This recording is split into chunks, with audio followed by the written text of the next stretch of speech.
जय हिंद साथियों, कैसे हैं आप लोग। उम्मीद करता हूं स्वस्थ होंगे, मस्त होंगे और अपने कार्यों में आप सभी लगे होंगे।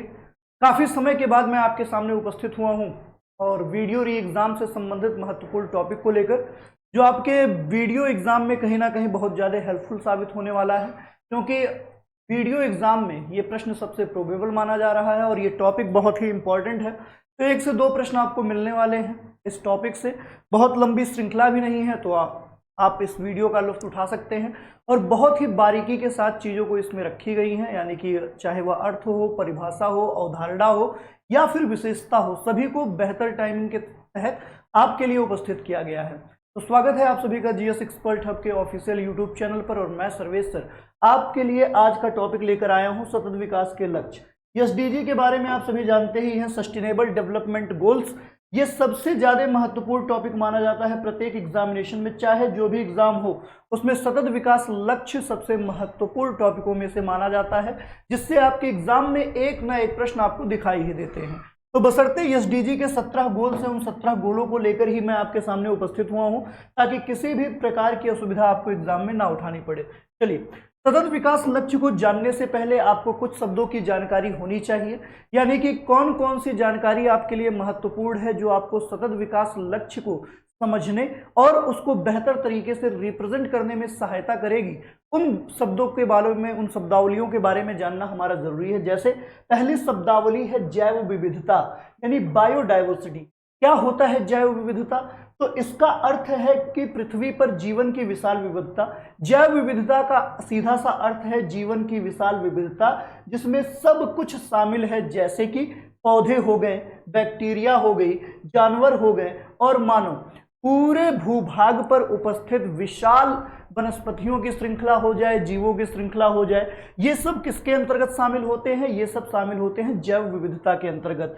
दूसरा शब्दावली आपके लिए जानना जरूरी है वनोन्मूलन, जिसे बोला जाता है डिफॉरेस्टेशन। इसका क्या अर्थ होता है?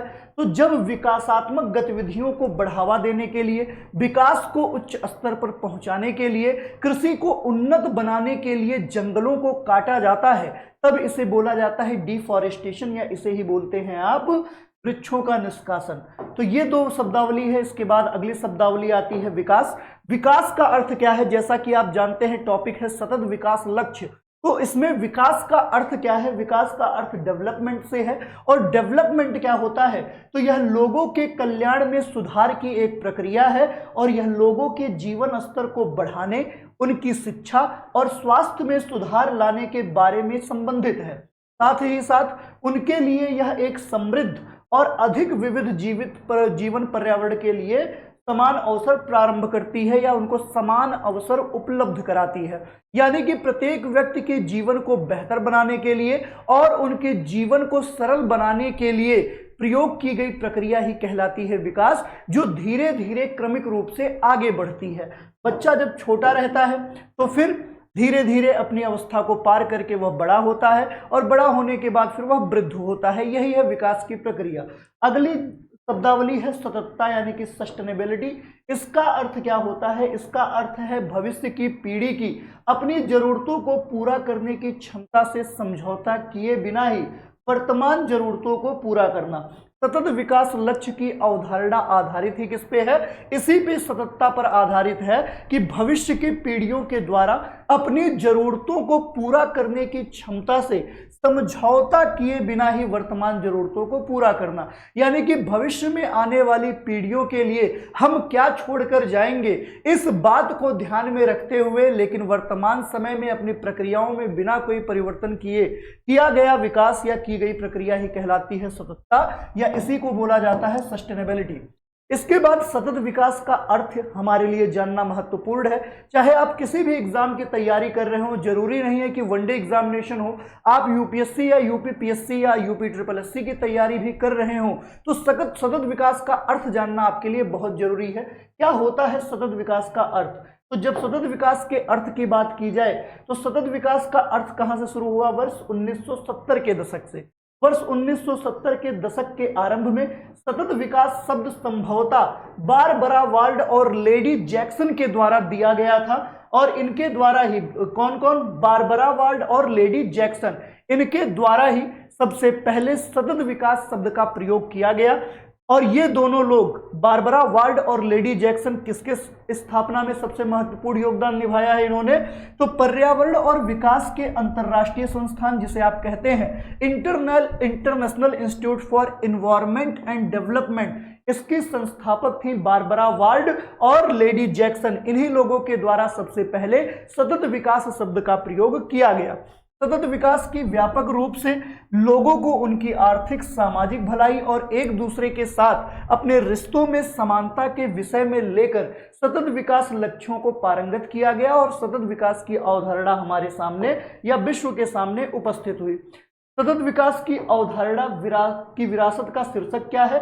हमारा सामुदायिक भविष्य। यानी कि अगर आपसे पूछा जाए सतत विकास के अवधारणा की जो शीर्षक है वह कौन सा है, तो आप कहेंगे हमारा सामूहिक भविष्य। ये पर्यावरण और विकास पर विश्व आयोग की रिपोर्ट है, यानी कि report of the world commission on environment and development, our common future.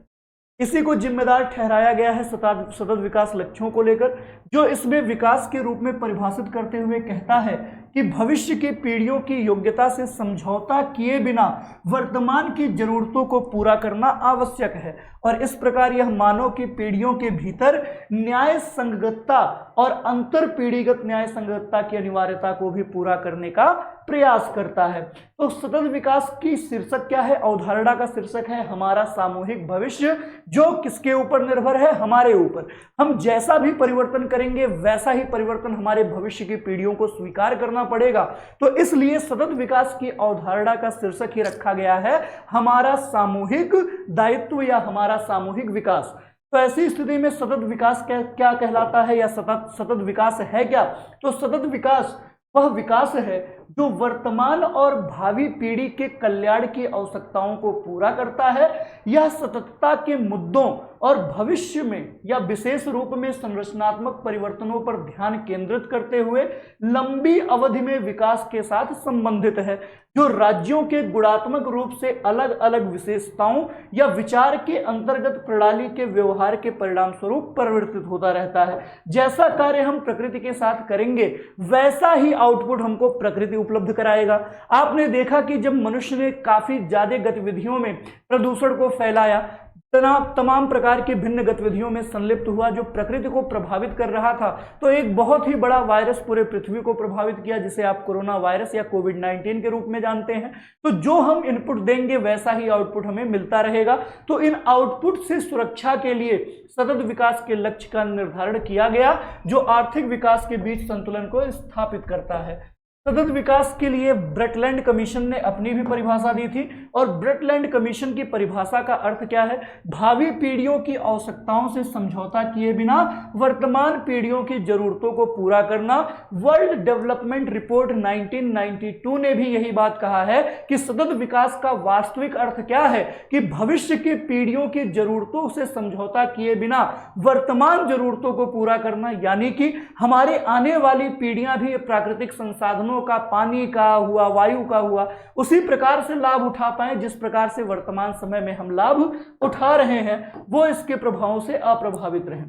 सतत विकास की अवधारणा सबसे पहले कहां आई?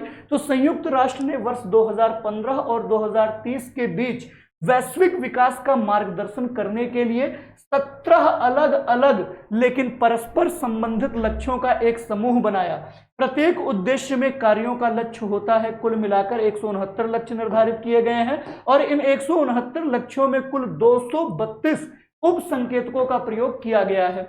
एसडीजी को वैश्विक लक्ष्यों के रूप में भी जाना जाता है, जो 2015 में संयुक्त राष्ट्र के सभी सदस्य देशों द्वारा गरीबी को समाप्त करने, ग्रह की रक्षा करने हेतु कार्रवाई की मांग करता है, ताकि लोग वर्ष 2030 तक शांति और समृद्धि का आनंद ले सकें। तो एसडीजी का जो लक्षित वर्ष रखा गया है, वो लक्षित वर्ष कौन सा है बच्चा? तो वर्ष है 2030। 2030 ही हमारा लक्षित वर्ष है।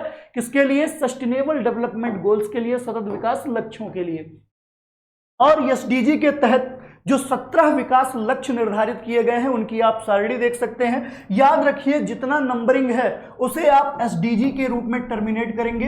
एसडीजी 1, एसडीजी 2, एसडीजी 3, एसडीजी 4, यानी कि इसी श्रृंखला में एसडीजी 17 तक के समावेशों को सम्मिलित किया गया है, जो 17 विकास लक्ष्य सतत विकास कार्यक्रमों के द्वारा लागू किए गए हैं। 17 सतत विकास लक्ष्य कौन कौन से हैं उनको देख लीजिए।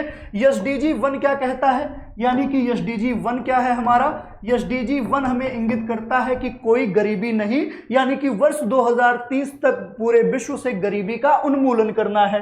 शून्य भूख यानी कि भूखमरी को शांत करना है, एसडीजी 2 है हमारा। एसडीजी 3 क्या है, अच्छा स्वास्थ्य और कल्याण। एसडीजी 4 क्या है, तो उत्तम शिक्षा है। एसडीजी 5 क्या है बच्चा, तो जेंडर समानता है। एसडीजी 6 क्या है बच्चा, तो स्वच्छ जल और स्वच्छता, ये हमारा एसडीजी 6 से संबंधित है। एसडीजी 6 क्या है, तो स्वच्छ जल और स्वच्छता, यही हमारा एसडीजी 6 है।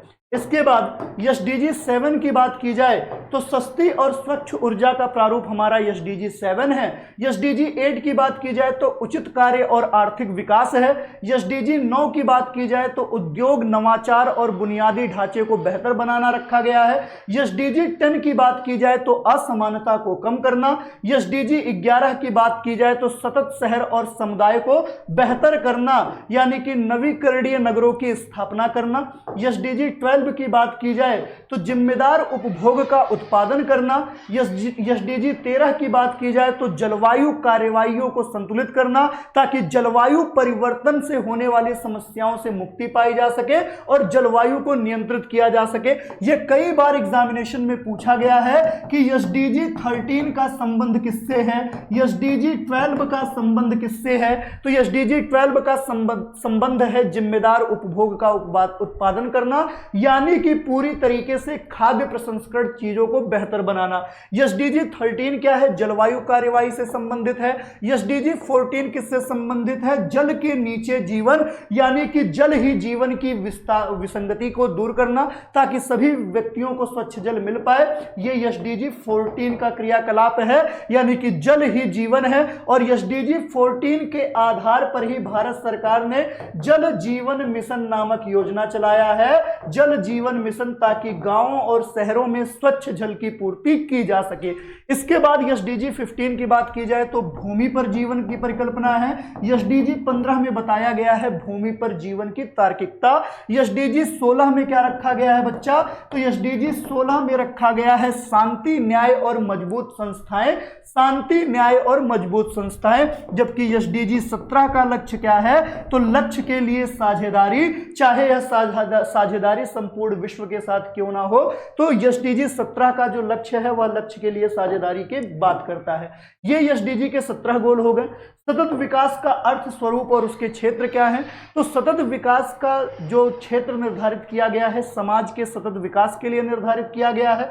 सस्टेनेबल डेवलपमेंट ऑफ सोसाइटी, जिसके द्वारा जनसंख्या वृद्धि से वस्तुओं और सेवाओं की मांग बढ़ जाती है। समाज की सततता स्वास्थ्य, निवास, संतुलित आहार, पर्याप्त स्वास्थ्य सेवाओं, रोजगार और गुणवत्तापूर्ण शिक्षा की उपलब्धता पर निर्भर करती है। और समाज में लोगों के लिए स्वास्थ्य और शिक्षा दोनों ही महत्वपूर्ण है। तो सबसे पहली विशेषता है समाज का सतत विकास।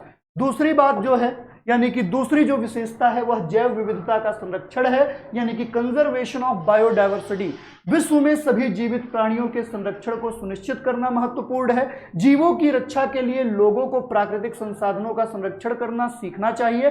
सितंबर 2020 में वैश्विक जैव विविधता दृष्टिकोण और विश्व जनजीवन कोष, यानी कि world wild life fund WWF और वर्तमान ग्रह सूची लिविंग प्लैनेट इंडेक्स, दोनों ने सितंबर 2020 में जैव विविधता की हानि के विश्लेषण को रोकने और पृथ्वी ग्रह पारिस्थितिकी को मानव गतिविधि के परिणामों को खतरा होने से पूर्व पारिस्थितिकी तंत्र सेवाओं को बहाल करने के लिए कठोर और तत्काल कार्रवाई की मांग की है।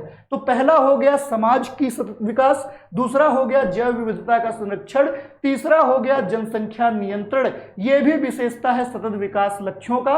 चौथी विशेषता है मानव संसाधन का संरक्षण और इसके बाद नागरिकों की भागीदारी को प्रोत्साहित करना। ये 5 विशेषताएं निर्धारित की गई हैं सतत विकास लक्ष्यों।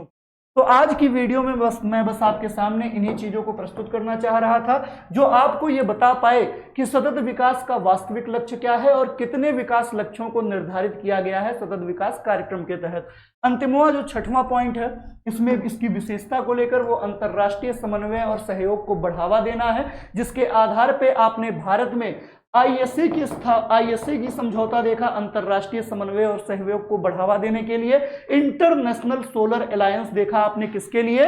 अंतरराष्ट्रीय समन्वय और सहयोग को बढ़ावा देने के लिए, जो 2015 में पारित किया गया और 2016 से क्रियान्वित हुआ, जिसमें 122 देशों ने हस्ताक्षर किया है और जिसके लिए 3 आधिकारिक भाषाओं की बात की गई है। 3 भाषाएं तीनों भाषाएं कौन सी हैं? तो एक भाषा है आपकी हिंदी, एक भाषा है आपकी अंग्रेजी और तीसरी भाषा है आपकी फ्रांसीसी।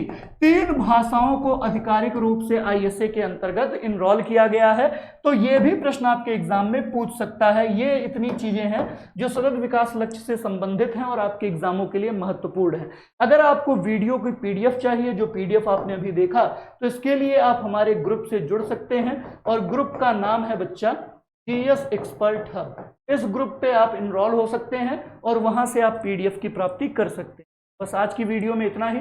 मिलते हैं अगली वीडियो में नए रोचक तथ्यों के साथ। तब तक के लिए जय हिंद, जय भारत। खुश रहिए, मस्त रहिए और स्वस्थ रहिए।